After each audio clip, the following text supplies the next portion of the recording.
Hello friends, कशा आहात? माझ्या चॅनलवर तुमचे खूप खूप स्वागत आहे. तर टायटल तुम्ही बघितलंच असेल, कशामुळे आहे तर कशाबद्दल आहे. तर 1000 सबस्क्रायबर हे कसे वाढवायचे. तर जे नवीन यूट्यूबर आहेत किंवा जे नवीन चॅनल क्रिएट करतात, जे नवीन यूट्यूबर आहेत किंवा जे नवीन चॅनल ओपन करतात, त्याच्यासाठी खास खास करून माहिती आहे की तुमचे 1000 सबस्क्रायबर कंप्लीट कसे करायचे. तर तुम्ही 1000 सबस्क्रायबर हे कंप्लीट करण्यासाठी तुम्हाला डेली पर डे 1-2 म्हणजे रील्स जास्त करून टाकावं लागतील. किंवा स्टार्टिंगला तसे तर रील्समध्ये व्ह्यू येत नाहीत. नवीन चॅनल असते, सबस्क्रायबर कमी असतात, त्यामुळे व्ह्यूज येत नाही. तर व्ह्यू येत नाहीत, तर त्यामुळे काय करायचं, डेली पर डे 2-3 असे व्हिडिओ अपलोड करायचे. लॉंग व्हिडिओ पण केले तरी चालतील, पण मी तर सजेस्ट करीन की तुम्ही पहिले स्टार्टिंगला ना रीलच टाका. रील कोणी पण स्क्रोल करत करत लवकर बघते. आणि जर लॉंग व्हिडिओ आहे, लॉंग व्हिडिओ लवकर व्हायरल होत नाही आणि कोणी लवकर लॉंग व्हिडिओला बघत पण नाही आहे.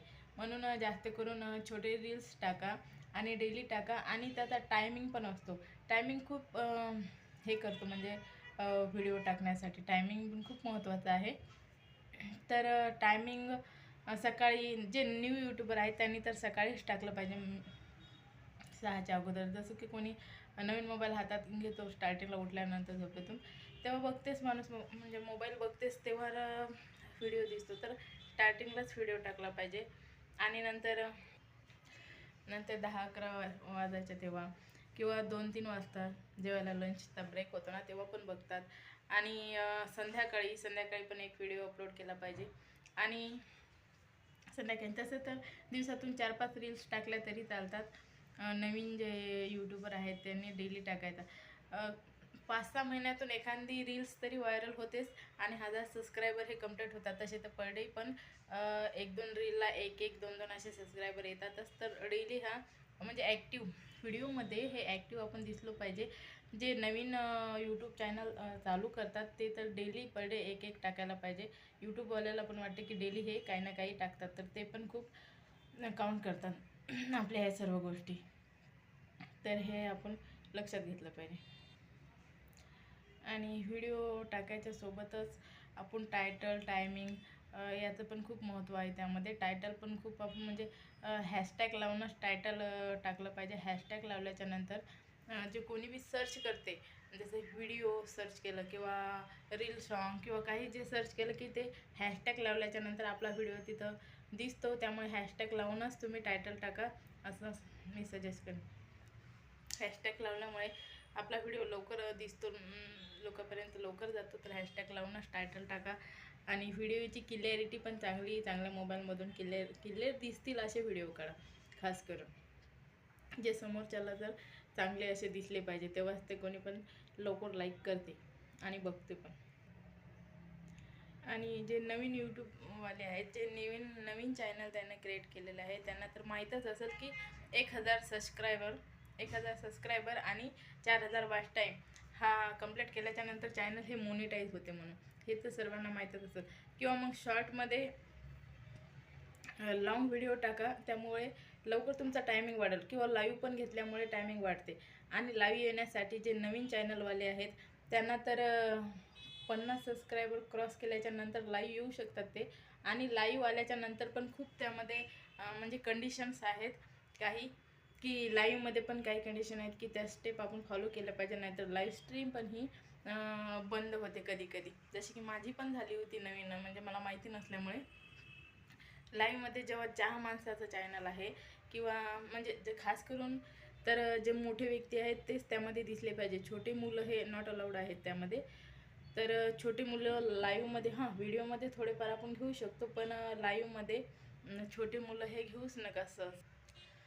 तर छोटे मुलं लाईव्हमध्येच घेऊ नका, त्यामुळे लाईव्ह स्ट्रीम आपली बंद होऊ शकते. लाईव्ह येताना छोटे मुलं कधीच नसले पाहिजे. किंवा कधी कोणी काय करते, लाईव्ह हे लावून देते, म्हणजे लावून ठेवतो आपण, आणि नंतर आपण साईडनं गेलो किंवा काही फोन वगैरे आला किंवा काही झालं तर आपण साईडनं गेलो तर तिथं आपले छोटे मुलं वगैरे असतील, ते जरी ते लाईव्हमध्ये एकटे दिसले तर लाईव्ह स्ट्रीम ही बंद होते.